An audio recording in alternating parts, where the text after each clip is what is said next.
Hello दोस्तों, कैसे हो। दोस्तों, आज हम इस वीडियो में एनवीएस में जो मेस हेल्पर का वैकेंसी निकली हुई है उसका सब्जेक्ट स्पेसिफिक नॉलेज से संबंधित रिवीजन क्लास का पार्ट 6 ला रहे हैं। और इससे पहले मैंने 23 वीडियो ऑलरेडी अपलोड कर दिया है सब्जेक्ट स्पेसिफिक नॉलेज का, जिसका प्लेलिस्ट बना हुआ है। तो अगर आपने वो वीडियो पहले नहीं देखा तो जो 23 वीडियो है उसको पहले देख लीजिए, उसके बाद रिवीजन क्लास देखिए। और आज छठा वीडियो है, तो छठा वीडियो देखने से पहले 5 वीडियो देख लीजिए, ठीक है। और जिस भी भाई को पीडीएफ की ज़रूरत है तो वो अगर चैनल का मेंबरशिप लेंगे तभी उनको पीडीएफ मिल पाएगा, ठीक है। अगर मेंबरशिप लेंगे तो उनको ही केवल पीडीएफ मिलेगी, ठीक है। तो चलिए वीडियो स्टार्ट करते हैं। तो यहाँ देख सकते हैं पिछला वीडियो जो मैं कराया था, जो क्वेश्चंस, उसका आगे का पार्ट है। तो विटामिन सी का मुख्य स्रोत कौन सा खाद्य पदार्थ है। तो आपको पता ही है कि जितने भी खट्टे खाद्य पदार्थ होते हैं उनमें विटामिन सी होती है। तो इसका आंसर आपका बी हो जाएगा। जैसे केला, संतरा, चावल और दाल, तो खट्टा तो संतरा होता है, तो यहाँ आपका ऑप्शन बी हो जाएगा, ठीक है। नेक्स्ट प्रश्न है कि दूध में कौन सा प्रमुख पोषक तत्व पाया जाता है। तो यहाँ जो 4 ऑप्शन है तो उसे vitamin A, protein, calcium, iron. आपको पता है कि दूध में तो सारे पोषक तत्व लगभग पाए जाते हैं, इसलिए दूध को मतलब कि मतलब जितने भी तरह के पोषक तत्व है सभी दूध में पाया जाता है। लेकिन यहाँ पूछा है कि प्रमुख मत में मतलब सबसे ज़्यादा, तो कैल्शियम, दूध में सबसे ज़्यादा कैल्शियम पाया जाता है, ठीक है। हरी पत्तेदार सब्जियों में कौन सा पोषक तत्व भरपूर मात्रा में पाया जाता है। हरी पत्तेदार सब्जियां, तो आयरन, आयरन है वो हरी पत्तेदार सब्जियां में प्रचुर मात्रा में पाई जाती है। और जो हरी पत्तेदार सब्जियां हैं उसमें रुक्षांश भी अच्छी मात्रा में पाया जाता है, रुक्षांश, ठीक ना। तो लेकिन रुक्षांश के कंपेयर में आयरन ज़्यादा पाया जाता है, ठीक है। और यहाँ हरी पत्तेदार सब्जियों में जो प्रश्न है उसके अनुसार आयरन हो जाएगा, ठीक है। शरीर में ऊर्जा प्रदान करने के लिए कौन सा प्रमुख पोषक तत्व आवश्यक है ऊर्जा के लिए। तो आप देख सकते हैं प्रोटीन है और कार्बोहाइड्रेट है, विटामिन है, मिनरल्स। तो यहाँ जो कार्बोहाइड्रेट है तो कार्बोहाइड्रेट सही आंसर हो जाएगा। अगर कार्बोहाइड्रेट की जगह वसा रहता तो वसा भी हो जाता, वर्षा से भी ऊर्जा मिलती है, ठीक है। निम्नलिखित में से कौन सा भोजन प्रोटीन का अच्छा स्रोत है। निम्नलिखित निम्नलिखित में से कौन सा भोजन प्रोटीन का अच्छा स्रोत है। तो चावल, दाल, मक्खन और शक्कर। जो दाल है तो दाल, जो ऑप्शन के अनुसार दाल प्रोटीन का अच्छा स्रोत है। अगर पूछा जाए कि प्रोटीन का सबसे अच्छा स्रोत कौन सा है तब सोयाबीन हो जाएगा, ठीक है। डाइटरी फाइबर किस प्रकार के भोजन में सबसे अधिक पाया जाता है। डाइटरी फाइबर बोले, रुक्षांश बोले, ठीक है, तो सभी एक ही चीज़ है। तो डाइटरी फाइबर किस प्रकार के भोजन में सबसे अधिक मात्रा में पाया जाता है। तो फल और सब्जियां, फल और जो हरी सब्जियां होती हैं उनमें अधिक मात्रा में पाया जाता है, ठीक है। जो नेक्स्ट प्रश्न है कि स्वस्थ हृदय के लिए निम्नलिखित में से किस प्रकार के वसा का सेवन करना चाहिए। स्वस्थ हृदय मतलब हृदय को हेल्दी बनाए रखने के लिए किस प्रकार का, वसा भी अलग अलग तरह का होती है। तो यहाँ पर 4 ऑप्शन है, trans fat, saturated fat, mono unsaturated fat और हाइड्रोजनेटेड फैट।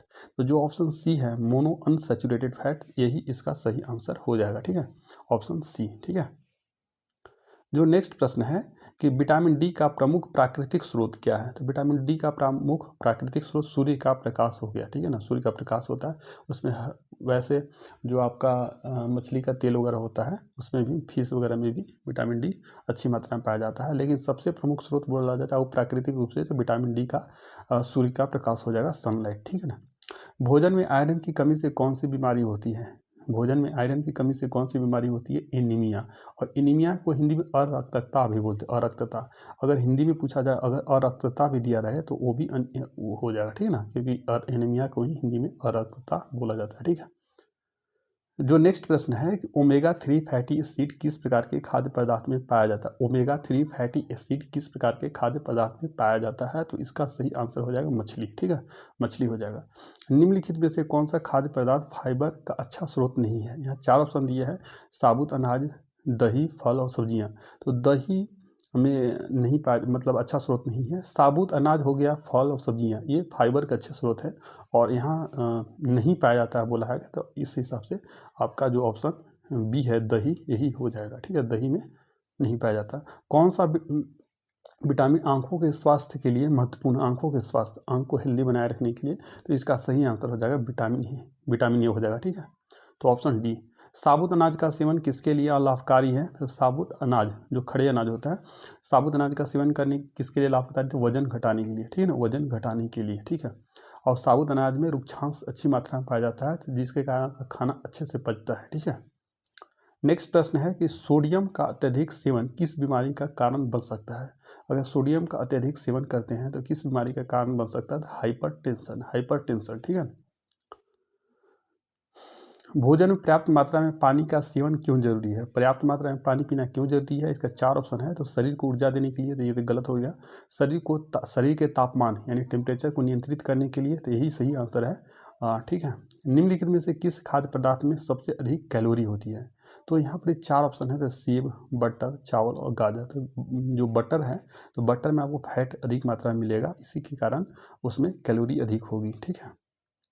क्योंकि जो भी आपका एनर्जी वाले फूड है, जैसे कि कार्बोहाइड्रेट हो गए हैं और फैट हो गए हैं, उनमें अत्यधिक मात्रा में आपको कैलोरी मिलेगी। ठीक है ना। और कैलोरी ऊर्जा का इकाई है। ठीक है ना, एनर्जी का यूनिट है।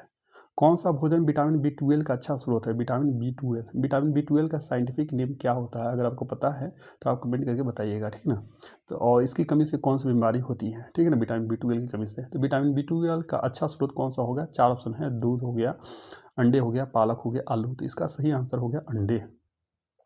शरीर में रोग प्रतिरोधक क्षमता बढ़ाने के लिए कौन सा विटामिन आवश्यक है? रोग प्रतिरोधक क्षमता यानी इम्यूनिटी बढ़ाने के लिए, तो यहाँ जो ऑप्शन है उसके अनुसार विटामिन C हो जाएगा। ठीक है। नेक्स्ट प्रश्न है, दाल और अनाज का मिश्रण किसके लिए फायदेमंद होता है? दाल और अनाज का मिश्रण तो प्रोटीन की गुणवत्ता बढ़ाने के लिए। ठीक है, प्रोटीन की गुणवत्ता बढ़ाने के लिए। नेक्स्ट जो प्रश्न है कि संतुलित आहार में किन पोषक तत्वों का संतुलन होना चाहिए? ठीक है ना। यहाँ जो 4 ऑप्शन है, तो कार्बोहाइड्रेट, प्रोटीन, वसा, विटामिन और खनिज, ये सभी का होना चाहिए। ठीक है। नेक्स्ट प्रश्न है, किस प्रकार के भोजन में सबसे अधिक प्रोटीन पाया जाता है? तो यहाँ जो 4 ऑप्शन है उसके अनुसार साबुत अनाज है, दालें हैं, फल और मिठाइयाँ। तो दालें हो गए, पल्स हो गए, तो पल्स में अधिक मात्रा में आपको प्रोटीन पाया जाता है। फल और सब्जियों का सेवन क्यों जरूरी है? तो विटामिन और खनिज प्राप्त करने के लिए। फल और सब्जियों से हमको विटामिन और खनिज लवण प्राप्त होते हैं। ठीक है ना।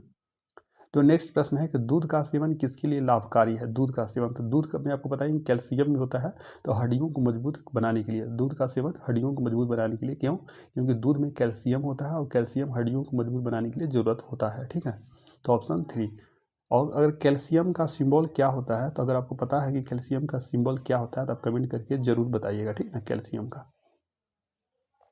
निम्नलिखित में से कौन सा भोजन आयरन का अच्छा स्रोत है? आयरन का अच्छा स्रोत है, तो ये कितने बार बताया कि आयरन का अच्छा स्रोत पालक है। और जो पालक है, पालक में रुक्षांश भी अच्छी मात्रा में पाया जाता है। ठीक है। किस खाद्य पदार्थ में सबसे अधिक फाइबर होता है? तो यहाँ पर देख सकते हैं अंडे, ब्रेड, ओट्स और पनीर। जो ओट्स है, ओट्स में अधिक मात्रा में आपको रुक्षांश पाया जाएगा। ठीक है, रुक्षांश। अगर किसी व्यक्ति को मधुमेह है यानी डायबिटीज है, तो उसे किस प्रकार का भोजन कम करना चाहिए? मतलब खाना कम कर देना चाहिए या बिल्कुल नहीं खाना चाहिए? ठीक है ना। तो इसका सही आंसर है मीठा। ठीक है, डायबिटीज के मरीज को आपको पता ही है कि मीठा वो कम खाते हैं। ठीक है। तो नेक्स्ट प्रश्न है कि संतुलित आहार यानी बैलेंस डाइट का क्या अर्थ है? तो इसका आंसर हो जाएगा सभी पोषक तत्वों को उचित मात्रा में खाना। जितने भी तरह के पोषक तत्व है, कार्बोहाइड्रेट, विटामिन, प्रोटीन, खनिज लवण, मिनरल्स, रुक्षांश, ये सभी को उचित मात्रा में खाना, न किसी को ज़्यादा न किसी को कम। ठीक है। नेक्स्ट प्रश्न है कि निम्नलिखित में कौन सा फल विटामिन C से भरपूर है?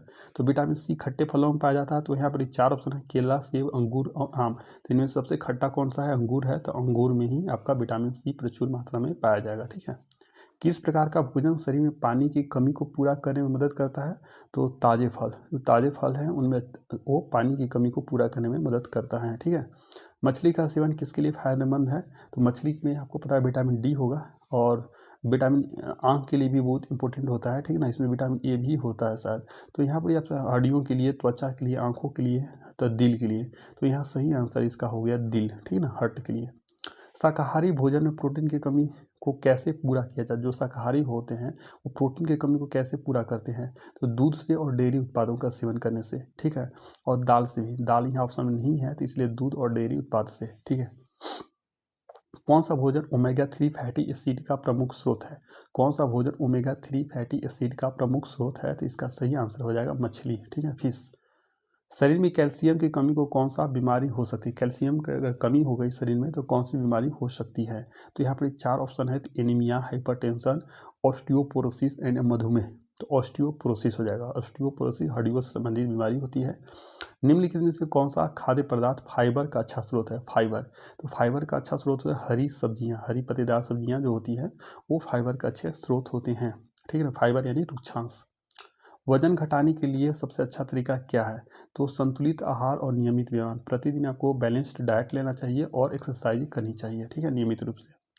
कौन सा भोजन शरीर में विटामिन डी की कमी को पूरा करने में मदद करता है? कौन सा भोजन? तो यहाँ जो 4 ऑप्शन है उसमें गाजर, संतरा, मशरूम और चिकन। तो इसका सही आंसर होगा मशरूम। मशरूम को हिंदी में क्या बोलते हैं अगर पता है कि मशरूम को हिंदी में क्या बोलते हैं, किसी को भी पता हो मशरूम को हिंदी में क्या बोलते हैं तो आप कमेंट करके ज़रूर बताइएगा, ठीक है ना।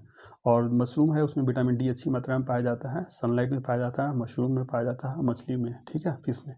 निम्नलिखित में से कौन सा भोजन शरीर में प्रतिरक्षा शक्ति बढ़ाने में मदद करता है? इम्यूनिटी पावर बढ़ाने में मदद करता है। जो 4 ऑप्शन है उसका में चीनी, अदरक, सफ़ेद ब्रेड और सोडा। तो यहाँ जो अदरक है यानी जिंजर, तो अदरक आपको इम्यूनिटी पावर बढ़ाने में मदद करता है।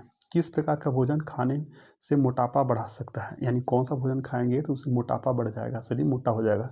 तो यहाँ जो उच्च वसा वाले भोजन जिसमें बहुत ज़्यादा वसा होते हैं जैसे तेल, घी, इस टाइप के तले हुए जो फ्राइड होते हैं फूड, तो उनको खाने से आपको मोटापा बढ़ सकती है। तो इसका ऑप्शन ए सही हो जाएगा, ठीक है। जो नेक्स्ट प्रश्न है कि निम्नलिखित में से कौन सा भोजन पेट के लिए हल्का और पचाने में आसान होता है? कौन सा भोजन पेट के लिए हल्का होता है और पचने में आसान होता है? तो जो तली हुई चीज़ें बिल्कुल गलत, फल यही हो जाएगा। फास्ट फूड और मीठा फूड देते बिल्कुल नहीं, तो ऑप्शन बी है जो फल, ठीक है ना, ताज़े फल और सब्जियाँ। तो यहाँ फल दिया हुआ है तो फल हो जाएगा, ठीक है। यदि आप शाकाहारी हैं तो प्रोटीन की ज़रूरत को पूरा करने के लिए कौन सा भोजन सबसे अच्छा है? तो 4 ऑप्शन है नट्स, चिकन, अंडे, फिश। तो जो नट्स हैं, ठीक है ना, नट्स हो जाएगा, ठीक है ना। नट्स खा सकते हैं, दालें खा सकते हैं, सोयाबीन खा सकते हैं, ठीक है। और दूध में भी प्रोटीन होती है। शरीर में पानी की कमी को पूरा करने के लिए सबसे अच्छा पेय पदार्थ कौन सा है? तो 4 ऑप्शन है सोडा, चाय और पानी और कॉफ़ी। तो पानी की कमी को पूरा करना है तो डायरेक्ट पानी ही पी लो, पूरा हो जाएगा। निम्नलिखित में से कौन सा भोजन एंटीऑक्सीडेंट से भरपूर होता है? एंटीऑक्सीडेंट्स, तो एंटीऑक्सीडेंट से भरपूर कौन सा होगा? ताज़े फल। जो ताज़े फल होते हैं वो आपको। शरीर के लिए कौन सा विटामिन महत्वपूर्ण है जो त्वचा और बालों को स्वस्थ बनाए रखने के लिए महत्वपूर्ण है? त्वचा और बाल को स्वस्थ, तो जो विटामिन ई है वह शरीर के लिए इम्पोर्टेंट है और शरीर के त्वचा और बालों को स्वस्थ बनाए रखने के लिए विटामिन ई, ठीक है।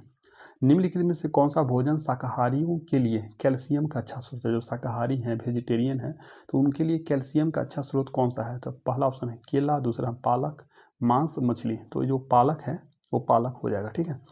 उसके अलावा जो कैल्शियम है, कैल्शियम का अच्छा स्रोत शाकाहारी के लिए दूध हो जाएगा, दूध में भी होगा, लेकिन यहाँ दूध ऑप्शन में नहीं है तो पालक हो जाएगा। स्वस्थ हृदय के लिए निम्नलिखित में से कौन सा खाद्य पदार्थ लाभकारी होता है? स्वस्थ हृदय, ठीक ना। तो जो 4 ऑप्शन है रेड मीट, तले हुए स्नैक्स, अखरोट और मिठाई। तो जो अखरोट होता है तो अखरोट स्वस्थ हृदय के लिए इम्पोर्टेंट हो जाएगा, ठीक है। किस विटामिन की कमी से स्कर्वी नामक रोग होता है, बीमारी होता है? तो स्कर्वी बीमारी आपको विटामिन सी से की कमी से होता है। विटामिन सी की कमी से स्कर्वी होती है, ठीक है। किस प्रकार का भोजन दांतों के स्वास्थ्य के लिए अच्छा माना जाता है? दांत को हेल्दी बनाए रखने के लिए कौन सा भोजन उपयुक्त होता है? तो पहला आपसे शक्कर युक्त पेय पदार्थ, दूसरा है फल और सब्जियां, तीसरा चिप्स और नमकीन और चौथा चॉकलेट और मिठाइयाँ। तो जो फल और सब्जियां हैं वो दांतों को हेल्दी बनाए रखने के लिए इंपॉर्टेंट होते हैं। बच्चों के विकास के लिए कौन सा पोषक तत्व महत्वपूर्ण होता है बच्चों को डेवलपमेंट के लिए? तो यहाँ पर प्रोटीन को बॉडी बिल्डिंग फूड बोला जाता है, तो बच्चों के विकास के लिए, ग्रोथ के लिए प्रोटीन बहुत इंपॉर्टेंट होता है। तो यहाँ प्रोटीन ही सही आंसर हो जाएगा। निम्नलिखित में से कौन सा भोजन वजन घटाने में मदद करता है? वजन घटाने में कौन सा भोजन मदद करता है? जो साबुत अनाज होते हैं वह आपको वजन घटाने में मदद करेंगे, ठीक है। जो नेक्स्ट प्रश्न है भोजन में नमक की अधिकता किस बीमारी के कारण, अगर भोजन में नमक अधिक खाते हैं तो कौन सा बीमारी आपको हो सकती है? तो उच्च रक्तचाप, और उच्च रक्तचाप को इंग्लिश में हाइपरटेंशन बोलते हैं, ठीक है ना, हाइपरटेंशन, ठीक है। विटामिन ए का प्रमुख स्रोत कौन सा है? तो गाजर हो जाएगा, ठीक है, गाजर हो जाएगा विटामिन ए का प्रमुख स्रोत, ठीक है। तो नेक्स्ट प्रश्न है शरीर को ऊर्जा प्रदान करने वाला प्रमुख पोषक तत्व कौन सा है? तो कार्बोहाइड्रेट और वसा। तो दोस्तों जो आगे के प्रश्न है वो आपको आगे की वीडियो में मिलेगी, नेक्स्ट वीडियो में मिलेगी जो पार्ट 7 आएगा।